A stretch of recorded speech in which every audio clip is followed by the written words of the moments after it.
আমি একটা কবিতা বলবো, তার নাম হলো গাছ কেটো না। কবির নাম হলো নীরেন্দ্রনাথ চক্রবর্তী। কাল যে ছিল গাছের সারি, আজ পড়েছে কাটা। রাস্তা দিয়ে তাই তো ভারী শক্ত হলো হাঁটা। রোদ্দুরে গা যাচ্ছে পুড়ে এখন রাস্তাঘাটে। বাইরে গেলেই ভর দুপুরে মাথার চাঁদি ফাটে। গাছগুলো সব দাম না নিয়ে ফুল দেয় আর ফল দেয়। আকাশ জুড়ে মেঘ জমিয়ে বৃষ্টি নামায় জল দেয়। ধসতে দেয় না মৃত্তিকাকে শেকড় গুলোর ফাঁদে। আটকে ফেলে বৃক্ষটাকে শক্ত করে বাঁধে। গাছগুলো কাটলে কি হয় তাই তো দেখেছো তুমি। হারিয়ে গেছে গা গঞ্জ আর জীবনতি নেই, শুকনো মরুভূমি।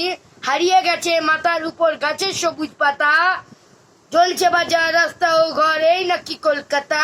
তাই তো বলি গাছ কেটো না, গাছকে রাখো ধরে।